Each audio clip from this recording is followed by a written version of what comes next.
Et après tes études, de 2010 à 2015, tu as travaillé au Chili, d'abord en tant que lectrice envoyée par Wallonie-Bruxelles International.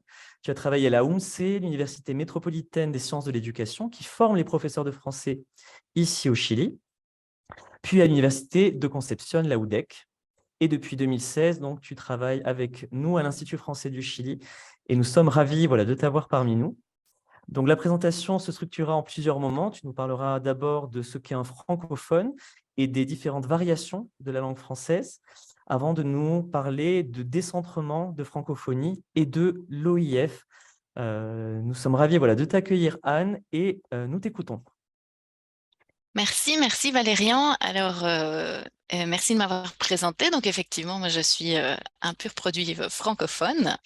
J'espère que les personnes qui participent à cette présentation ont pu profiter aussi des autres activités du Festival de la francophonie. Alors, effectivement, moi, je suis d'abord arrivée au Chili en tant que lectrice envoyée par la partie francophone de la Belgique. Et c'est dans ce cadre que j'ai réalisé un travail de recherche et de diffusion autour de thématiques liées à la francophonie. Pourquoi? Parce que quand je suis arrivée au Chili, à la UMCE notamment, avec les professeurs de français que j'ai rencontrés ici au Chili, j'ai noté qu'il y avait beaucoup d'enthousiasme autour de la question de la diversité, de la francophonie, mais parfois assez peu d'informations, ou en tout cas des outils qui n'étaient pas toujours très adaptés. Si on pense aux manuels de langue, parfois ceux-ci ne laissent pas beaucoup de place à la diversité des Français parlés dans le monde. Et donc, sous la direction de Monsieur Quachbeur, qui est donc un écrivain, un professeur d'université à l'Université de Liège en Belgique, j'ai réalisé donc ce travail dont je vais vous faire ici un petit résumé. Les objectifs de ma présentation, il y a deux objectifs principaux. Donc, le premier, c'est d'abord de faire un petit balayage de différentes thématiques autour du thème de la francophonie et de proposer des pistes de réflexion. Et puis aussi de vous proposer des ressources, des ressources accessibles. J'ai préféré des ressources disponibles sur le net et gratuites pour que vous puissiez éventuellement approfondir certaines thématiques si elles vous intéressent. Alors, comme Valérian vous a déjà un petit peu, vous l'a déjà un petit peu présenté, ça, c'est un petit peu les thématiques sur lesquelles je vous propose ici de réfléchir. Tout d'abord, qu'est-ce que c'est qu'un ou une francophone? Les différentes définitions et les chiffres, bien sûr, les statistiques qui vont avec. Parler le français, qu'est-ce que ça veut dire? On va aborder la question donc des variations de langue. On va parler aussi un petit peu de la langue française en France, qui est donc une des langues du territoire. Et puis, on va faire une petite excursion en dehors de la France. Et donc, on va parler un petit peu des francophonies qui sont les autres francophonies d'expansion, les francophonies de tradition. Je vais vous faire un petit zoom sur la Belgique parce que c'est le cas que je connais le mieux. Et puis finalement, je terminerai par un petit peu plus de théorie autour du concept de francophonie, dans quel contexte est-ce qu'il est apparu, l'histoire du mot, les différents sens qu'on lui donne et aussi parfois certaines critiques. Alors, je commence par la première partie. Donc, qu'est-ce que c'est qu'un ou une francophone? Alors, si on ouvre le dictionnaire, ici, moi, je vous propose une définition du Robert historique. On trouve francophone, inusité avant 1930, répandu surtout vers 1960, correspond à qui parle habituellement ou normalement français. C'est moi qui ai souligné habituellement et normalement parce que ce sont des mots qui prêtent un petit peu à interprétation. Alors le français, les francophones, ils peuvent se trouver dans des situations très diverses. On peut trouver des pays où le français est la langue officielle et la langue maternelle, où là c'est assez facile de compter le nombre de francophones. On peut avoir des pays où le français est la langue officielle et une langue seconde, où la langue, par exemple, est enseignée, mais jusqu'à quel niveau, utilisée dans quel contexte, à quelle fréquence, ça se complique un petit peu pour les chiffres, pour les statistiques. Et finalement, le troisième cas où le français est une langue d'usage, sans statut officiel. Ça peut être la langue des médias, la langue de la vie culturelle, des relations internationales, de l'enseignement supérieur, par exemple. Alors, dès la création du mot par Onésime Reclus, à la fin du XIXe siècle, on a déjà une distinction entre les différents types de francophones. Onésime Reclus va proposer deux catégories, les francophones de naissance et les francophones de destination. Pour lui, les francophones de destination, ce sont ceux dont le français n'est pas la langue maternelle et essentiellement, ce sont les habitants des colonies françaises.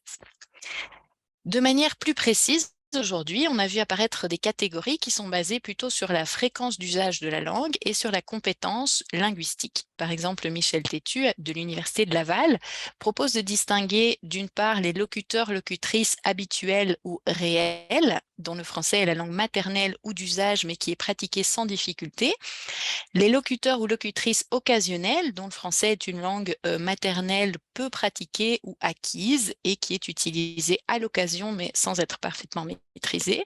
Et puis les locuteurs-locutrices potentiels qui, eux, sont en contact avec le français mais sans nécessairement le parler. Pour l'Observatoire de la langue française, qui dépend donc de l'Organisation internationale de la francophonie et qui publie tous les 4 ans un rapport sur la langue française dans le monde, on utilise dans ces rapports publiés, donc la langue française, une métaphore qui est celle de la galaxie francophone. Alors la galaxie francophone, elle se compose de plusieurs planètes. La première planète, c'est Terre francophone, naître en français, c'est-à-dire les francophones de naissance, dont le français est la langue maternelle et qui vivent aussi dans un environnement francophone. La seconde planète, c'est la planète qui s'appelle Vivre aussi en français, c'est l'environnement francophone. Ce sont les francophones pour qui le français est une langue seconde, qui est apprise, mais qui est utilisée avec fréquence, quasi quotidiennement dans l'administration, le domaine médical, la justice, etc. Les francophones de cette catégorie, qui sont les plus nombreux, ce sont toujours des francophones qui sont plurilingues. C'est important de le signaler. Et pour les pays, les zones géographiques qui rentrent dans cette catégorie, on est toujours dans des situations où le français est la langue officielle ou une des langues officielles, et il peut aussi avoir un statut particulier sans être officiel. Finalement, les francophones de cette catégorie, ce sont ceux qui ne sont pas des francophones natifs et ceux pour qui ce n'est pas seulement une langue étrangère. Et finalement, donc, la troisième catégorie de francophones pour notre galaxie qui est ici, c'est tous ceux qui sont en orbite, c'est-à-dire tous les autres francophones, pour qui le français, c'est une langue étrangère sans statut particulier dans leur pays. Par exemple, on peut citer ici les écrivains ou les écrivaines qui ont adopté le français comme langue d'écriture et les professeurs de français du monde entier et leurs apprenants.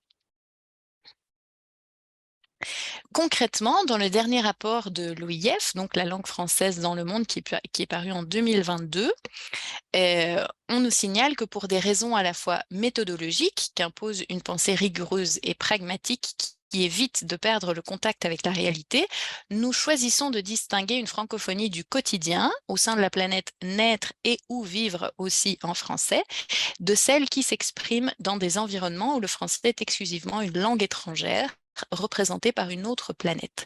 Ça veut dire concrètement que les deux premières catégories, naître en français et vivre dans un environnement francophone, sont regroupées au sein des francophonies du quotidien.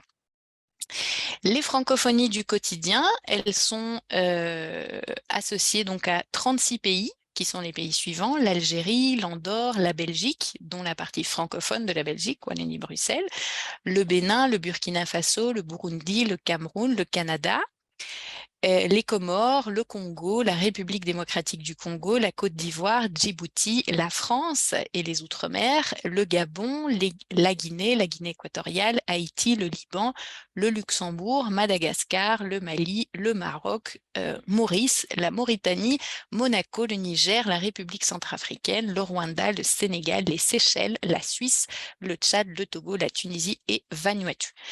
Ces pays concentrent 80% des francophones. Au total, si on regarde les chiffres, dans le dernier rapport de l'OIF, donc de 2022, on indique un nombre total de francophones, toutes catégories comprises, de 321 millions. Et on nous signale que 79 ou 79%, je vais utiliser mes termes de Belgique comme je suis dans une charla sur la francophonie, donc 79% de ces francophones utiliseraient le français au quotidien, c'est-à-dire environ 253 millions. Vous pouvez voir ici la répartition des locuteurs quotidiens de français suivant les grandes régions. Et ici, vous pouvez voir aussi donc l'autre catégorie, les apprenants, ceux pour qui le français est une langue étrangère, qui apparaissent donc ici. Dans l'usage, on peut remarquer que pour des raisons historiques, on utilise parfois le terme francophone pour désigner une personne qui parle français mais qui n'est pas de nationalité française. Alors, c'est une distinction que l'on trouve dans beaucoup de manuels, dans des discours, voilà, c'est une distinction que l'on peut trouver, qui existe, mais qui pose problème. Tout d'abord parce que, d'une part, elle exclut la France de la francophonie, comme si la France n'était pas un pays francophone comme un autre, et d'autre part parce qu'elle rassemble toute la diversité des autres francophonies dans un seul ensemble vaste et un peu non délimité, et elle le cantonne un petit peu dans un rôle de roue de carrosse, un petit peu secondaire par rapport à la culture française. Ici, pour illustrer cet emploi qui est un peu malheureux, je vous ai mis deux couvertures d'un manuel de civilisation, de culture, donc, qui est destiné à des apprenants de français, qui propose donc deux livres pour le niveau A1, l'un qui s'appelle Civilisation progressive du français et l'autre qui s'appelle Civilisation progressive de la francophonie. Et dans le premier livre, ici, ça c'est le sommaire que l'on peut trouver sur la page de l'éditeur, on voit que la francophonie a ici royalement 3 pages ou 5 pages ici entre les pages 52 et 57, et tout le reste est consacré à la société, à la culture française. Alors, pour approfondir cette partie, je vais m'arrêter ici pour la partie donc de qu'est-ce que c'est qu'un francophone, comment est-ce qu'on compte les francophones. Je vous conseille quelques ressources. Donc tout d'abord le rapport de l'OIF pour l'année 2022, donc la langue française dans le monde, que l'on peut trouver en PDF. Alors c'est assez long, ça fait 369 pages. Vous pouvez lire aussi la synthèse de ce même rapport qui est aussi disponible en ligne et qui fait, elle, 31 pages. Et si vraiment vous n'avez pas beaucoup de temps, vous pouvez regarder le résumé en vidéo qu'on peut aussi utiliser dans des classes, par exemple, qui fait donc 5 minutes 30. Ça, c'était donc pour ma première partie. Donc, qu'est-ce que c'est qu'un francophone? Comment est-ce qu'on compte les francophones? La deuxième thématique sur laquelle je vous propose de réfléchir ici, c'est qu'est-ce que ça veut dire parler le français? Alors, quand on parle d'une langue, en général, on utilise le singulier. On va dire je parle le français, l'anglais, le japonais. Et ce singulier, en réalité, il désigne une variété de cette langue qui est la variété standard ou la variété standardisée. La variété standard, c'est celle que nous enseignons principalement, nous les professeurs de français. C'est une des variétés de la langue qui a été choisie à un moment donné, fixée, c'est-à-dire normée, et relayée par des institutions comme l'école ou les médias. C'est, je cite, la variété de langue dans laquelle tous les membres d'une communauté linguistique acceptent de se reconnaître et qui permet la communication entre ses membres. Ça veut dire que le français en soi, ce qu'on appelle le français, c'est déjà un ensemble de variétés différentes. Toute langue est composée d'un très grand nombre de variétés. Le choix d'une variété pour un locuteur ou une locutrice peut dépendre de plusieurs facteurs. Tout d'abord, le lieu dans lequel on se trouve. Si j'utilise le mot déjeuner, pour moi, en Belgique, ça va signifier le repas du matin, d'accord? Si j'utilise le mot déjeuner en France, c'est un autre sens, d'accord? Ça, c'est le facteur géographique. Le moment, par exemple, si j'utilise le mot souper actuellement en Belgique, c'est le repas du soir. Ça, c'est un mot qui a disparu du français de France, du français standard de France, mais qui existait, sous Louis XIV, par exemple. D'accord? Donc, on a des termes qui vont apparaître, disparaître, qui vont être conservés dans certaines régions et pas dans d'autres. Le contexte aussi joue un rôle sur la variété de langues que je peux utiliser, le degré de formalité d'un échange, le contexte social, quelle est la position du locuteur, de la locutrice et de la personne avec laquelle il ou elle parle, les contraintes techniques qui sont liées au canal de communication. Par exemple, ici, si je m'adresse à vous sur Zoom, si je vous envoie un mail, si je vous envoie un SMS ou un message sur WhatsApp, je ne vais pas utiliser nécessairement les mêmes formes linguistiques. Et finalement, le contenu de la communication, c'est ce qu'on appelle le contexte référentiel. Ça veut dire que si je parle de mes problèmes de cœur avec ma meilleure amie, je ne vais pas peut-être utiliser les mêmes variétés que pendant une présentation officielle sur la francophonie. Alors, toutes ces variétés, bien sûr, elles existent, on les connaît en général. Bien sûr, vous connaissez 70, 90 pour le français de Belgique, par exemple. D'accord, ça, c'est une variation de type géographique, mais aussi de type historique. Alors, ce que je vous conseille ici comme outil, si ça vous intéresse, ces variations de la langue, en tout cas pour le plan géographique, il y a un site internet qui est aussi une application gratuite qui a été lancée par Mathieu Avanzi, qui est un chercheur en linguistique, et qui s'appelle Le français de nos régions. Alors, dans le français de nos régions, Mathieu Avanzi s'attache à certains mots et il observe les variations, donc les variations géographiques par rapport à ce mot. Ici, on a le duel entre le pain au chocolat et la chocolatine qui s'utilise plutôt dans la région de Bordeaux, d'accord? Nous avons aussi d'autres mots, comme par exemple ici le débardeur ou le marcel, qui va être plutôt une chemisette en Belgique, une camisole au Canada. On a ici des amas de poussière. Alors, je vous ai mis une petite image. Ici, on a donc des amas de poussière. Comment est-ce qu'on appelle ça? Des moutons, des mimis, des chenilles, des minous, des moumoutes, etc. Il y a beaucoup de mots différents pour désigner donc cet amas de poussière. Si ça vous intéresse, c'est une ressource très utile et très visuelle, très facile à explorer. Alors, ça, c'était pour parler un petit peu de la diversité donc au sein d'une même langue. Alors, il ne faut pas confondre le français régional, c'est-à-dire un français dans lequel je peux utiliser un mot plutôt qu'un autre, avec ce qu'on appelle donc les dialectes. Les dialectes, ce sont des langues à part entière qui ont la même origine que le français. Ils viennent aussi pour les dialectes, en tout cas de la zone du nord, pour une certaine zone de la France, pour le nord de la France, ils viennent du latin aussi, d'accord? Et ils se sont transformés en systèmes linguistiques différents. Par exemple, moi qui habite en Belgique, qui parle le français, si j'écoute une personne qui parle wallon ou qui parle picard, je ne vais pas comprendre ce qu'il ou elle me dit. D'accord? C'est vraiment une langue différente. Ça, c'est le dialecte. Le patois, c'est un dialecte, mais sur une zone plus restreinte. D'accord? Donc, une zone géographique plus petite. Dans l'usage, le mot de dialecte et les mots de patois, ils ont une connotation négative. D'accord? Alors ici, par exemple, on trouve dans Le Petit Robert en 2012 cette définition. Parler local, dialecte employé par une population rurale et dont la culture, le niveau de civilisation sont jugés comme inférieurs à ceux du milieu environnant qui emploie la langue commune. D'accord? Donc on voit bien ici cette connotation négative. Mais en linguistique, c'est important de dire qu'il n'y a aucune différence de valeur, aucune hiérarchie entre les mots langue, dialecte et patois. Comment est-ce qu'on distingue les dialectes et les langues? Bien, on les distingue par leur nombre de locuteurs-locutrices, leur aire géographique qui est plus restreinte, une évolution historique qui a été différente, qui a abouti à une autre langue finalement, et leur statut dans la société, puisqu'ils n'ont pas le statut de langue officielle. D'accord? Aujourd'hui, on préfère, pour éviter un petit peu ces connotations négatives associées au mot dialecte et au mot patois, on préfère parfois utiliser les termes de langue régionale, langue minoritaire, et pour les patois, on peut utiliser le mot parler.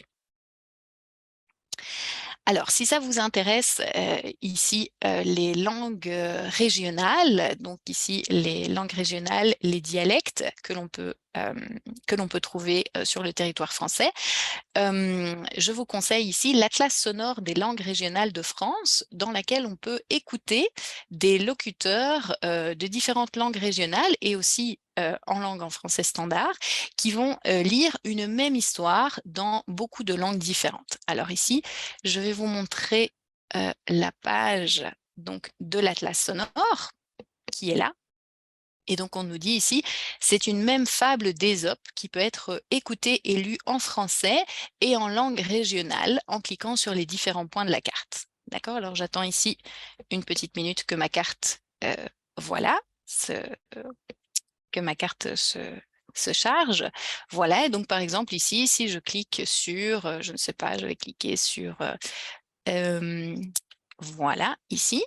Elles bivent puis essolé, ce questionnaire, à chacun assuré qu'il est au et plus futeux. Au moment là, ils arrivaient un voyageur qui s'avance chaud avec sa plus sur un dos. Ils sont attendus à son et j'ti qui arrive au imprème, à fouer à élever, et je plus, à j'tichi, ils seront raisés comme je plus futeux. Ah donc, elle bive, elle se met à rouffler, et toutes ses forches. Puis qu'elle souffle, puis il harcèro sans plus autour de lit. Elle bive alors annoncer à l'idée fliquée.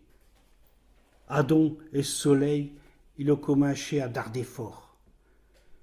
Puis, au bout d'un court temps, je voyageux, récoffé, il a retiré sans plus.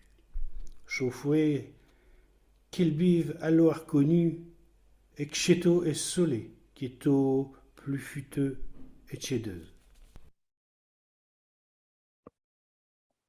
Alors, vous voyez ici que si vous êtes comme moi, vous n'avez pas dû comprendre beaucoup de cette histoire, d'accord? Donc, vous voyez qu'on est bien dans un contexte d'une langue tout à fait différente qu'on ne peut pas comprendre simplement en parlant le français. D'accord? Donc, ça, c'est intéressant. L'Atlas sonore des langues régionales, il a aussi une partie, un onglet où on peut voir certaines langues d'Europe. D'accord? On peut aussi voir la langue des signes française, si ça vous intéresse. Alors, ça, c'était pour la partie donc, des variations au sein même d'une langue. J'aimerais à présent vous parler un petit peu de la langue française en France. On a vu avec l'usage du terme francophone que parfois on a tendance à associer le français à l'espace, au territoire français, au pays, donc à la France.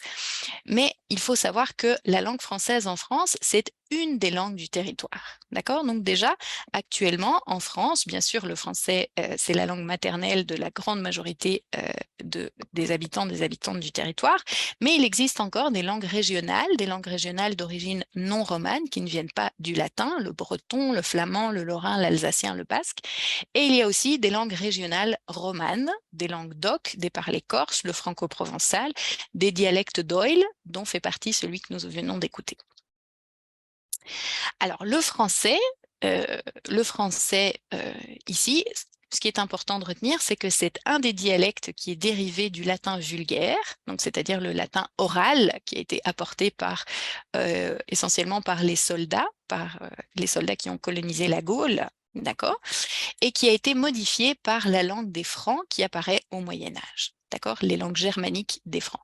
Ça reste durant des siècles la langue d'une toute petite partie des Français et des Françaises. C'est la langue de l'élite dans une variante très normée, la langue de la cour, la langue du roi. Et d'autre part, c'est aussi la langue d'une petite partie du peuple du nord de la France, c'est-à-dire de la région d'Île-de-France, dans une variante populaire qui est très différente de la première variante.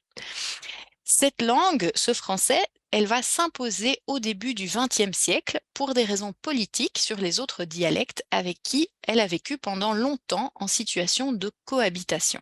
D'accord? Alors j'aimerais insister ici sur l'aspect donc de la cohabitation entre les différents dialectes et le français jusqu'au début du XXe siècle. Alors ici, simplement, si l'histoire de la langue, ça vous intéresse, je vous recommande de lire Le français dans tous les sens de la linguiste Henriette Walter, qui propose ici, par exemple, 10 points de repère pour envisager l'histoire de la langue française.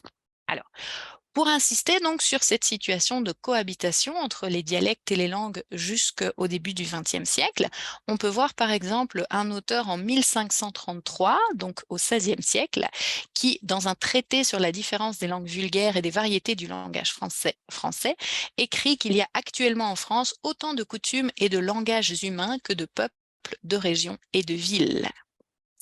Au XVIIe siècle, l'auteur Jean de La Fontaine écrit au cours d'un voyage en Limousin, alors je vous ai mis ici la carte, qu'il est un peu perdu dans les environs de Bellac. D'accord? Alors ils partaient de Limoges et ils vont à Bellac. Et il écrit « Comme Bellac n'est éloigné de Limoges que d'une petite journée, nous eûmes tout le loisir de nous égarer, de quoi nous nous acquittâmes fort bien, et en gens qui ne connaissent ni la langue, ni le pays. » On voit ici que nous avons des langues très différentes, même à ici 1 heure 1 heure de différence. Au XVIIIe siècle, dans l'encyclopédie, on trouve cette définition de patois qui nous redonne déjà la connotation négative du mot, mais qui insiste aussi sur le fait que ce sont des langues très parlées, très diffusées. On nous dit « langage corrompu tel qu'il se parle presque dans toutes les provinces. Chacune a son patois. Ainsi, nous avons le patois bourguignon, le patois normand, le patois champenois, le patois gascon, le patois provençal, etc. On ne parle la langue que dans la capitale. » À la Révolution, donc ici dans les années 1789-1799, l'abbé Grégoire va réaliser ce qu'on va considérer comme la première enquête linguistique autour du français. Il va envoyer donc un questionnaire à des hommes d'église, mais aussi à des représentants des villes, des communes. Et dans ce questionnaire, il va leur demander justement quelle langue ils utilisent, etc. Les résultats de cette analyse, c'est que sur une population de 25 millions, d'après l'abbé Grégoire, il y a 6 millions au moins de Français, de Françaises, surtout dans les campagnes, qui ignorent le français, 6 autres millions qui ne sont pas capables de soutenir une conversation suivie dans cette langue, le nombre de ceux qui parlent français purement n'excède pas 3 millions, et le nombre de départements où l'on parle exclusivement français est de 15 départements sur 83. Alors, Henriette Walter, donc une linguiste, estime qu'à cette époque, il n'y avait que 12 Français sur 100 qui parlaient convenablement le français et que moins de 1 sur 4 le comprenaient. Finalement, les dialectes vont reculer, ils vont connaître une perte de locuteurs, locutrices très impressionnante, et c'est le français qui va s'imposer, et comme on l'a vu, il va s'imposer pour des raisons politiques. Des raisons politiques, tout d'abord parce qu'à la Révolution, on va considérer que cette fragmentation dialectale n'est pas compatible avec l'idée d'une république une et indivisible, et l'idée d'instaurer une instruction obligatoire en français va commencer donc à être proposée. Alors, on voit ici un discours de Talleyrand qui nous dit « Les écoles primaires vont mettre fin à cette étrange inégalité, la langue de la Constitution et des lois y sera enseignée à tous, et cette foule de dialectes corrompus, dernier reste de la féodalité, sera contrainte de disparaître. La force des choses le commande. » Ça, c'est pour l'instruction. Alors, c'est surtout avec l'instruction gratuite et obligatoire, donc à la fin du 19e siècle, avec les lois Ferry, que le français va être diffusé et va arriver jusque dans les campagnes, par exemple les campagnes françaises. Et finalement, l'autre élément important aussi, ça va être la Première Guerre mondiale qui va provoquer des grands brassages de population et qui va obliger finalement les soldats à choisir une langue commune puisqu'ils vont être regroupés dans des régiments où ils ne viennent pas forcément tous d'une même région. Et donc, ils vont utiliser une langue commune pour communiquer, qui va être celle qu'ils ont appris à l'école, le français standard. Je ferme ma petite parenthèse ici sur le sujet donc, de la langue française en France. Pour approfondir, je vous conseille le site Histoire de la langue française de Jacques Leclerc de l'Université de Laval, qui est très très complet. Le livre donc, que je vous ai déjà cité d'Henriette Walter, Le français dans tous les sens, qui est très agréable à lire. Vous pouvez aussi écouter sur le site de Gallica de la Bibliothèque nationale de France, vous pouvez écouter des extraits de dialectes donc, parlés donc, au début du XXe siècle, qui ont été recueillis par les linguistes Ferdinand Bruno et puis Jean Poirot. Et finalement, si ça vous intéresse de présenter ce sujet en classe, je vous conseille aussi la petite série animée qui s'appelle Un jour une actu, qui propose de répondre à des questions d'enfants et qui répond, un de ces épisodes est consacré à comment est née la langue française. Alors, une langue en partage. Bien sûr, on vient de parler du français en France, mais on ne parle pas le français seulement en France. L'espace francophone, c'est un espace divers, multiple, pluriel, et on peut le diviser en 2 catégories. D'une part, les francophonies de tradition. Les francophonies de tradition, ce sont les territoires où le français ou un dialecte proche du français a toujours existé.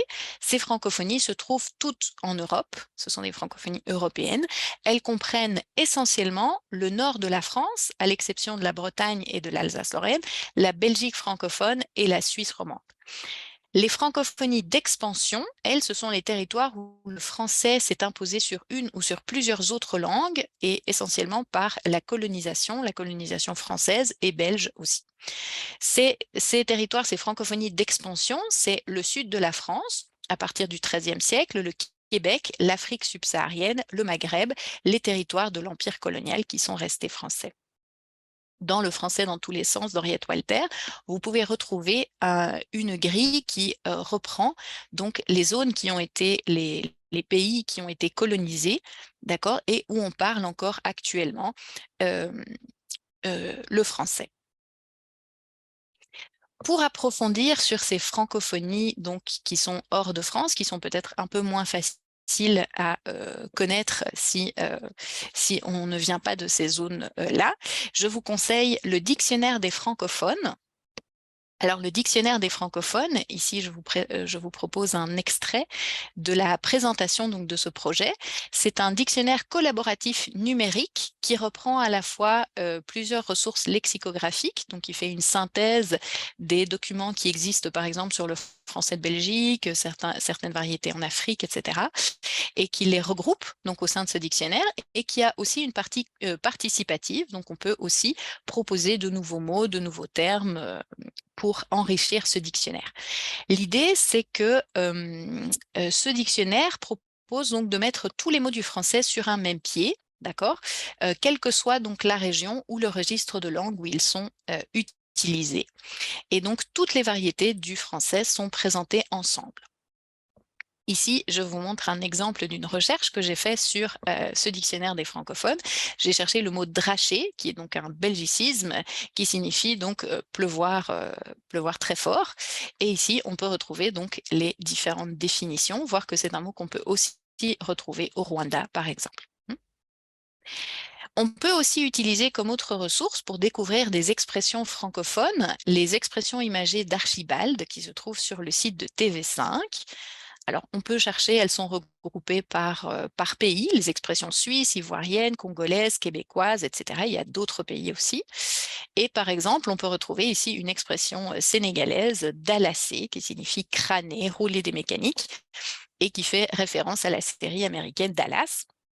Ou bien, de nouveau, mon belgicisme ici, dracher, il drache, il pleut à verse, il pleut très fort, une expression belge.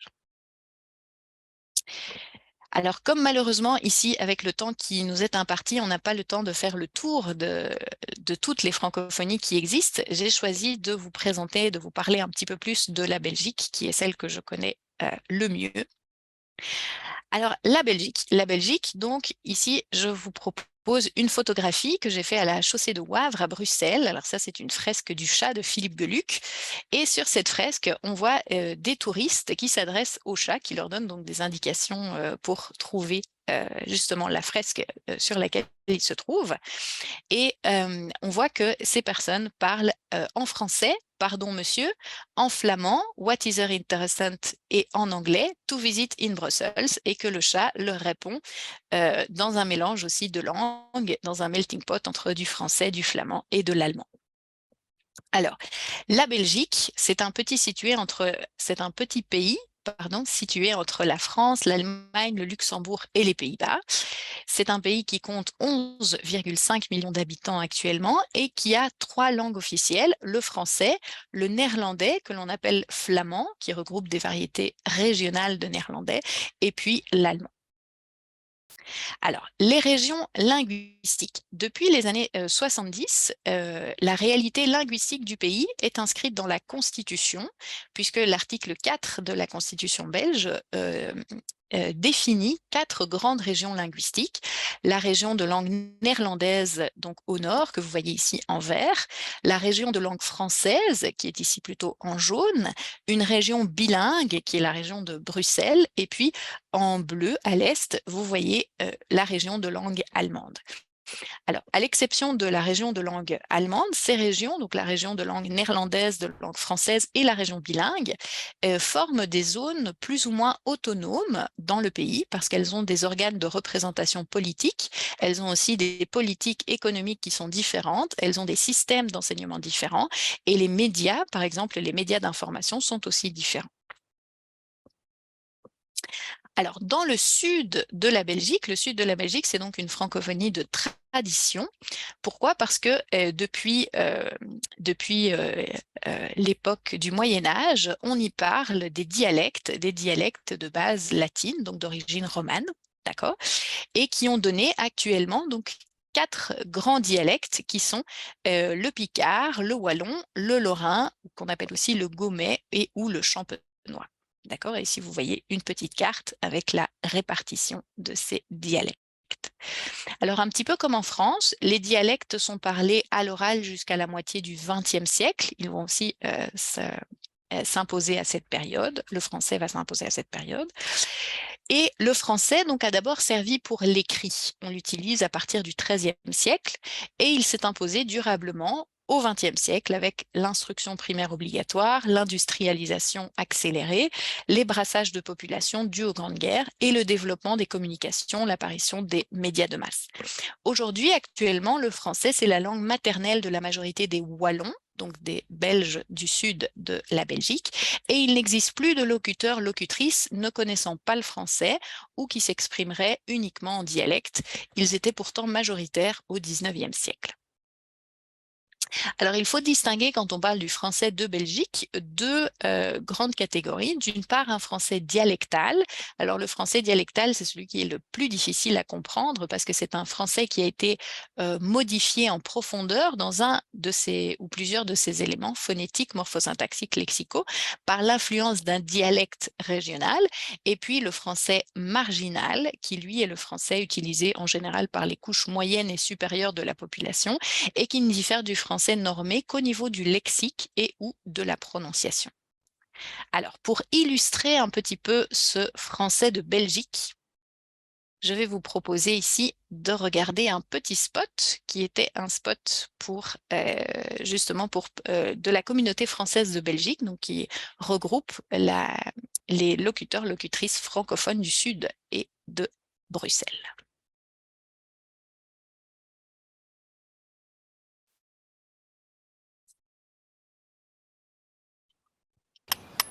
Et t'as pas une chic? Non, j'ai pas de chic.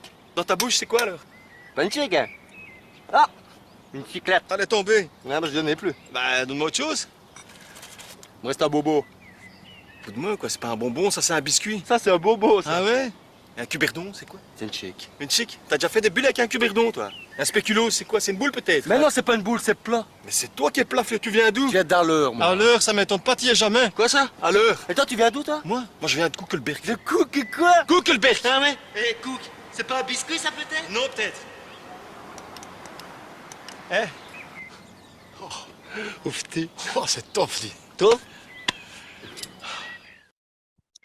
Alors, sur la petite vidéo qu'on vient de voir ici, on a deux francophones de Belgique, donc une personne qui vient de Liège, qui nous dit à la fin de la vidéo « oufti », et puis un autre qui vient de Koekelberg, de la région de Bruxelles, et qui nous dit « c'est tof ».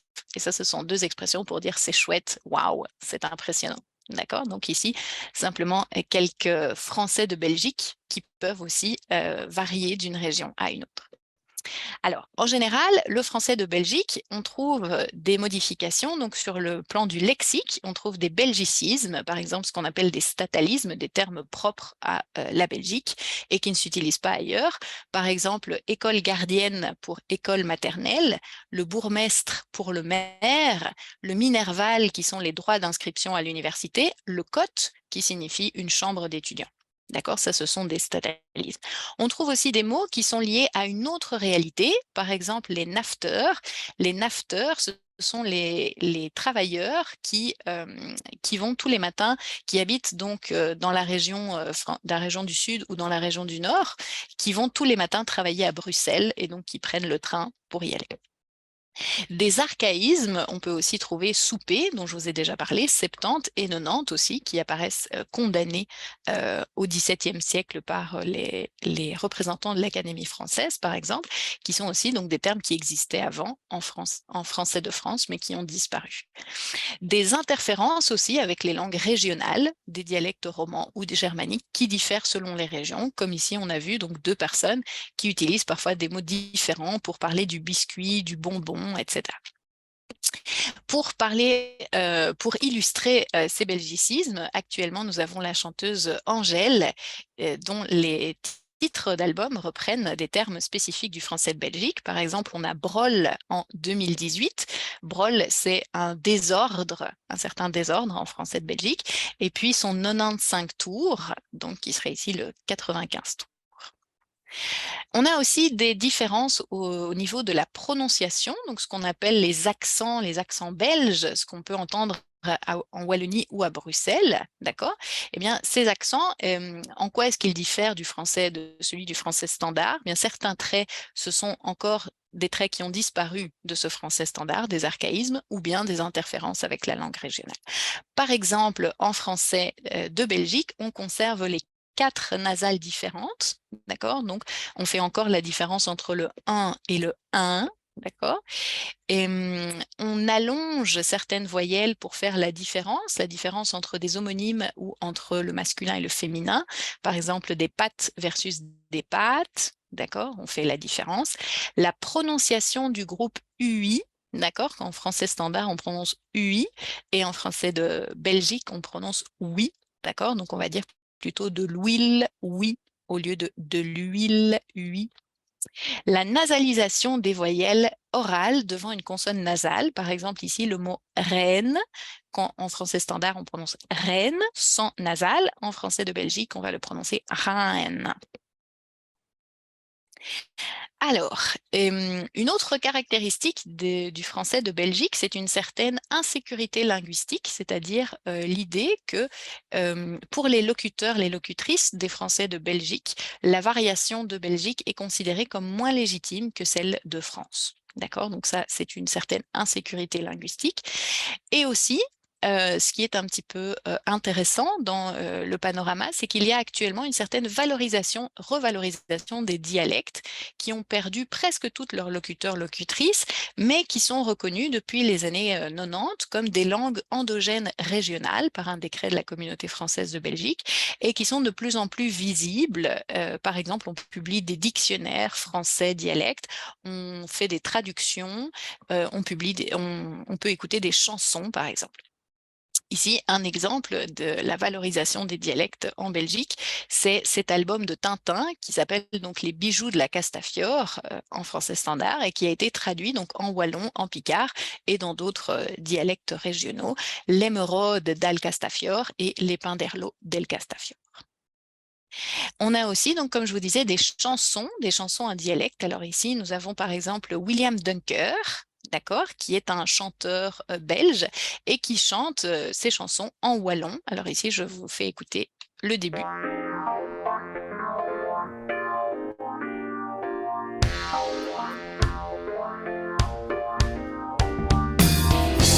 Je sais des skieurs, je me sais biflagador.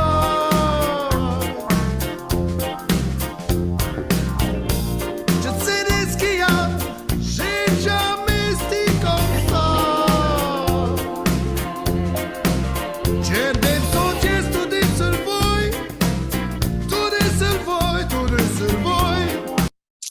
Voilà, alors vous pouvez le retrouver sur YouTube si vous voulez écouter le reste de la chanson. Donc ici, ça s'appelle Tout dit sul Voy pour dire donc toujours sur la route. Alors, pour parler du français de Belgique, quelques ressources pour enseigner. Si vous êtes professeur, si vous avez envie d'en parler, il y a des fiches pédagogiques sur le site de TV5 Monde qui s'appelle « Ça bouge en Wallonie et à Bruxelles ». Pour approfondir sur le français de Belgique, je vous conseille l'épisode de Merci professeur sur TV5 Monde avec Bernard Cerchilini qui parle justement de l'origine de 70 et 90 à la place de 70 et 90. Et vous pouvez aussi retrouver une chronique de Laëlia Véron, qui est aussi une linguiste et stylisticienne qui fait des chroniques sur France Inter, une de ses chroniques parle du français de Belgique. Et aussi une petite série animée qui s'appelle La Minute Belge. Et La Minute Belge, on reprend à chaque fois un terme spécifique de Belgique et on l'illustre.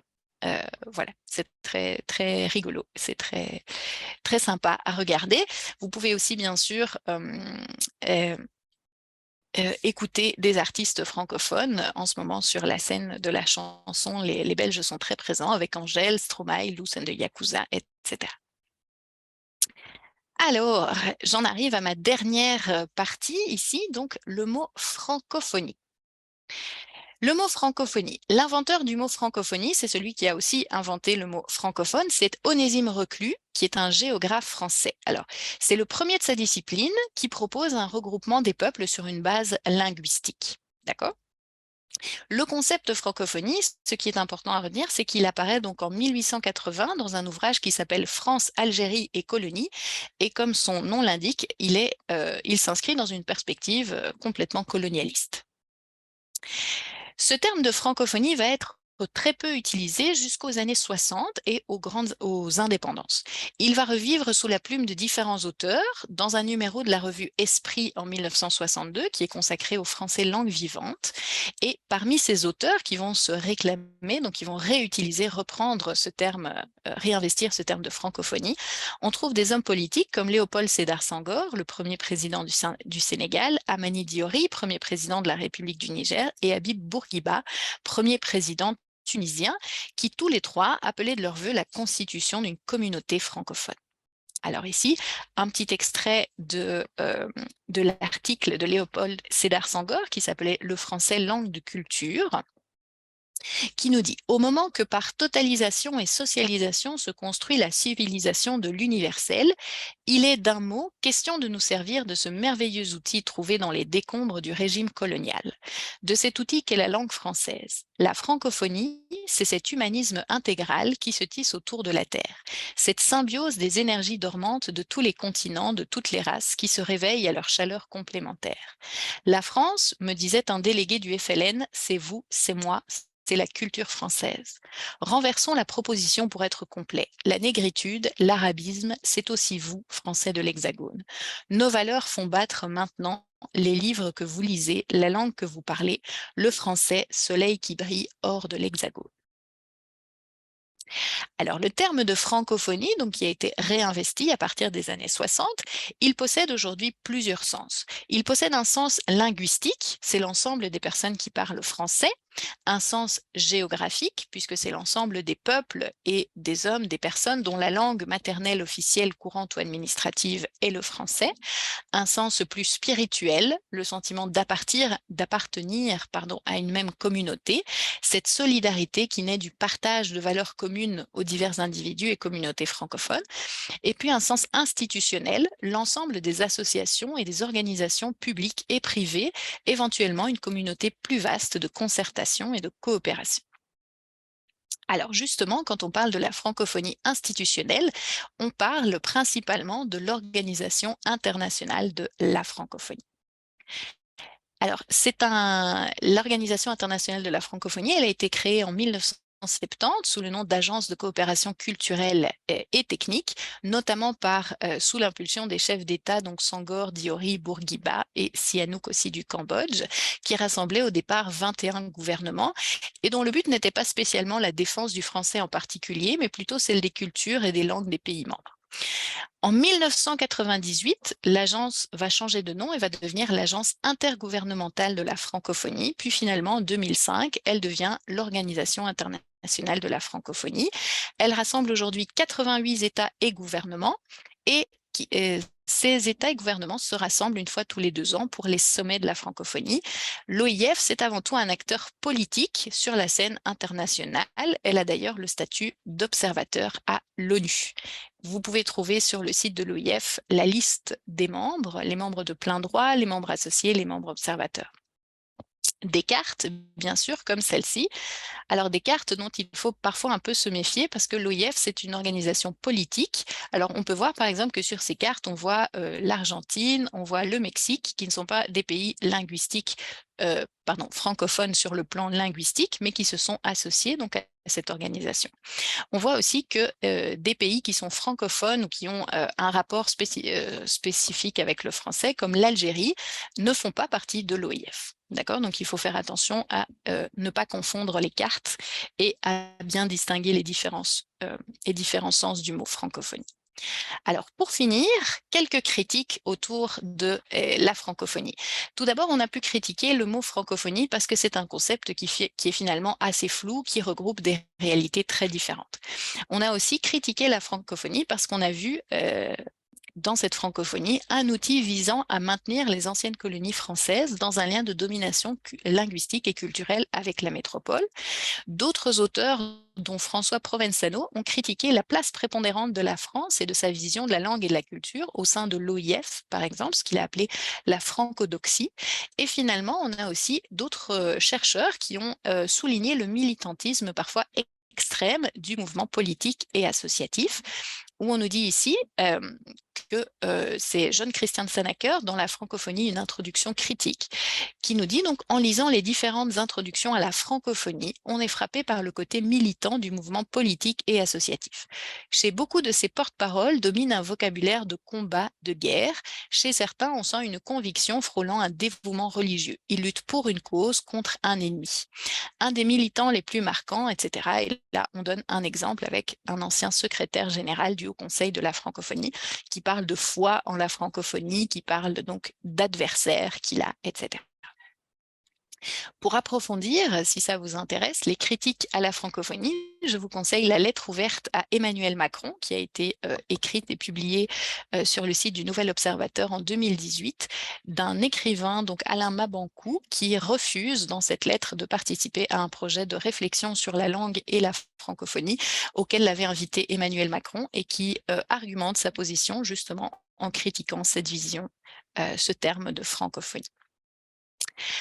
Pour finir cette fois-ci pour de vrai, vous avez normalement reçu via le chat un lien vers un document partagé dans lequel je vous ai remis toutes les ressources et les liens que j'ai cités dans la présentation. Et en guise de conclusion, je vous propose cette citation d'Umberto Eco du Nom de la rose qui nous dit « La beauté du cosmos est donnée non seulement par l'unité dans la variété, mais aussi par la variété dans l'unité. » Et il ne faut pas oublier cette deuxième partie. Voilà. Je ne sais pas si vous avez des questions, des doutes. Merci beaucoup, Anne, pour cette présentation que j'ai trouvée vraiment absolument superbe et très complète. Ce qui ressort de ce que tu nous expliques, effectivement, c'est le dynamisme en fait, de ce champ, de ce terrain qui est encore en construction, que ce soit sur un plan linguistique, avec ces influences réciproques, parce qu'elles sont désormais réciproques entre un français qui peut être métropolitain ou un français tradition. Tu parlais de français de tradition, de francophonie de tradition et les francophonies d'expansion qui créent aussi leur par mimétisme, par frottement aussi avec les langues locales et qui aujourd'hui permettent un retour aussi, je pense par exemple à l'influence de Français d'Afrique, par exemple, sur la jeunesse en Belgique ou en France via les musiques urbaines, le rap, etc. C'est quelque chose qui est très visible en ce moment. Et également en termes de définition, simplement, la question de la francophonie est encore en cours de définition. Et tu l'as très bien expliqué, c'est un champ en construction. Et les acteurs de la francophonie sont ceux qui contribuent à construire ce sens en ce moment même, que ce soit les auteurs, les artistes, les écrivains. Donc, on est sur un terrain vivant, extrêmement vivant, et qui nous reste encore à construire. Est-ce que vous avez des questions? Si vous avez des questions, vous pouvez soit les écrire dans questions-réponses, soit lever la main via le petit onglet avec la main levée. Et je vous ouvrirai votre micro, si vous le souhaitez.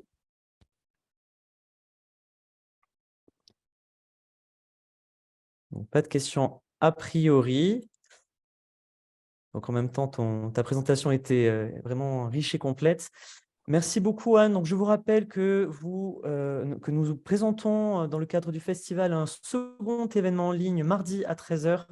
Table ronde avec Wilfried Nsonde, Guillaume Aubin et Amira Halfala sur le thème donc, de l'histoire à la fiction.